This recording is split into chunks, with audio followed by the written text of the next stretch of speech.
Pro. Free career evaluation today. Go to mycomputercareer.edu. Chris Haynes, insider, Yahoo Sports, former Warrior Cav reporter, also did the sidelines last night for TNT. I want to talk about, there's a story out today about Giannis, and that we know this, Chris. Winners like to play with winners. Stars like to play with stars in this league. And it gets very, very frustrating after you've made a bunch of money and you get eliminated in the first round. Guys get over it. And Giannis is a great kid, and he's a loyal kid. But last year, Chris Middleton evaporated, okay? His second best player in Golden State would be Steph, his third Clay, his fourth Draymond, and they also draft the heck out of the league.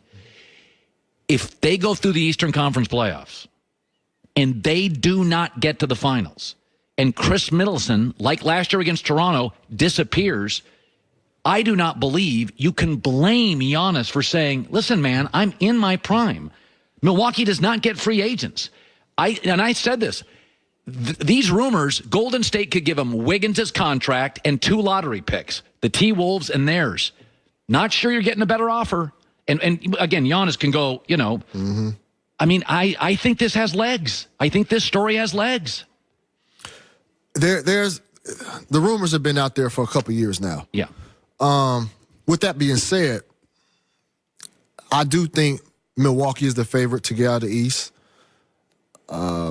Toronto and Boston. I like Toronto and Boston. Jason Tatum now is a star. I still will go with Milwaukee to come out of the East. And if they do, that to me, Middleton is good enough to get you to the finals. I think Giannis. No, I think Giannis. It's not fair. If you get to a Super Bowl, then you're good enough to win one. Yeah, okay. If Jimmy Garoppolo got to a Super Bowl, I don't want to hear that he's not good enough to win one. Joe Flacco won one. Okay, if Giannis gets to finals, I could see Giannis going, and listen, we lost to the Clippers. We lost to LeBron. If you get to the finals, you're good enough to win the finals. But if they don't get through Boston or Toronto. Okay. The only problem I have, and I know Giannis pretty well, you know, he doesn't like working out in the summer with other stars. He doesn't like hanging out. You know, he declined to do LeBron Space Jam movie. He's a different cat. So the way I know that he's wired and geared up, it's hard to imagine, even looking at the circumstances of if they didn't make it to the finals, it's hard to imagine him going to team up with other stars, if that makes any sense. He's not the type that goes... Is he the type that keeps losing in the Eastern Conference Finals and is happy with it? Well, no. Well, I think, look, I'm not saying the Warriors are not in play, but I'm just, it depends on the circumstance of how the season ends. But it's just the way he's wired, it's hard for me to see that as of right now. Because I do think they will come out of the East. All right. And, but, you know, if something catastrophic happens, you never know. Last year, Toronto series, they're up 2-0 to Toronto, game 3. Chris Middleton 3 for 16. I understand, but Kawhi's not over there anymore. All right. You know, there's a little bit of an open path now. Okay. So that's the only reason I say that. This is the year for them. They better win because KD's hurt.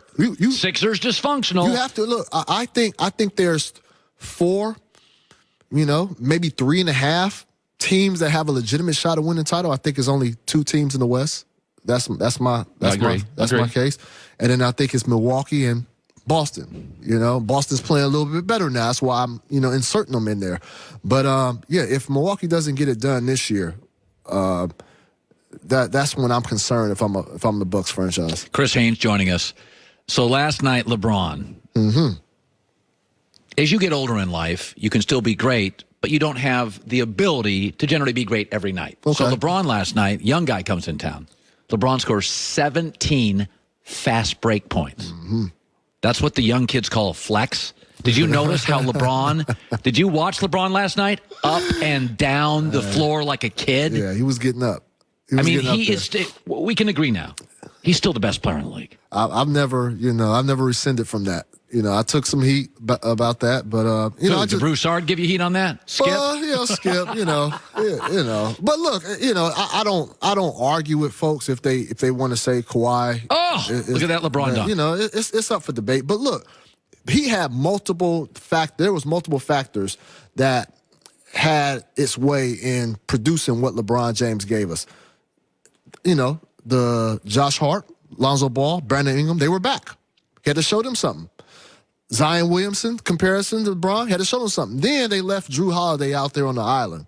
And I think LeBron took that as a little bit of disrespect. This is a 6'3" point guard. I know he's good in defense, but he can't guard me one-on-one. And I think hey, but you termed it, flex. He did that all night. Oh, man, LeBron was fun last night. You know what? We did this with Tiger Woods. We just kept nitpicking. It's like, can you folks just put your arms around Tiger? I'm watching LeBron last night, and he is having so much fun last night. You know what? To your point, when you said that, there are certain players that we just nitpick their whole career, and then when their career is over, we like, damn, like we really didn't appreciate or value him. Like Michael Jordan, we did appreciate. We did, but before, my first year covering league was in 2011, I believe, and Kobe was that guy for me. I was always a Jordan guy growing up, and so I never really got Kobe. I was like, man, he's a Jordan clone. It's fake. You know what I mean? I really didn't appreciate him for what he was. Then when his career is over, you're like, man, like, damn, I didn't really value what he brought to the table. I think a lot of people do that to LeBron as well. Yeah. Last night was a classic. Oh, all the young guys back in town.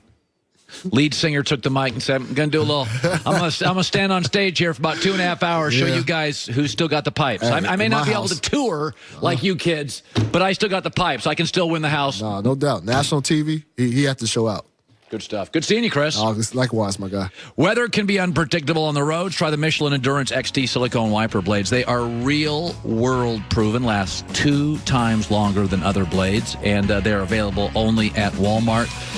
One of my favorite guys in the Combine is going to join us next. Plus, brought to you by Mercedes-Benz. Have you ever driven a Mercedes-Benz, Chris? Because you need to get one.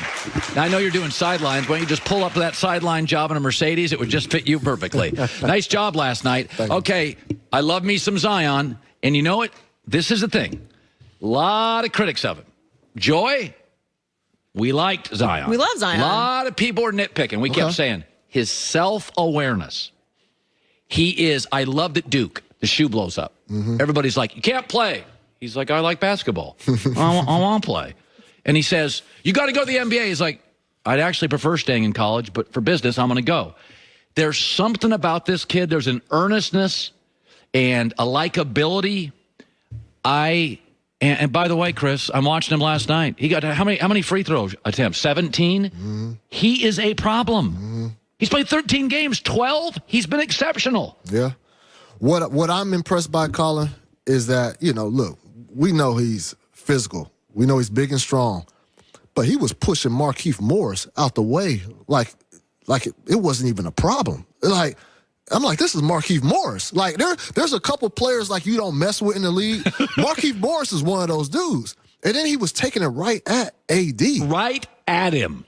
No hesitation. Right at him. That was impressive. That was downright impressive. That was my first time watching him live. Look at these moves. Look at the power. God, I love watching him.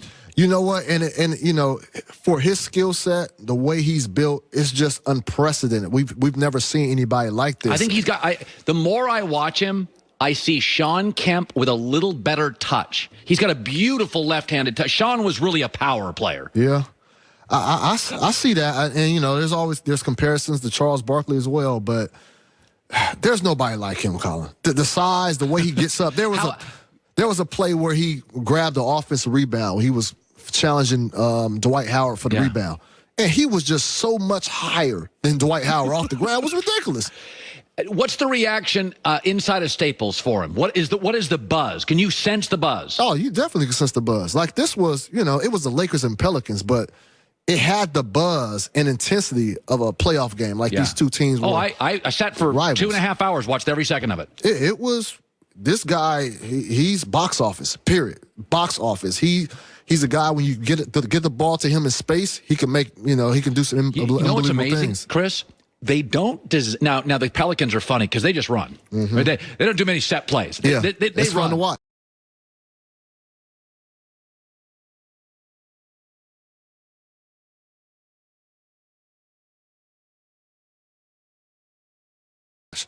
They're fun to watch.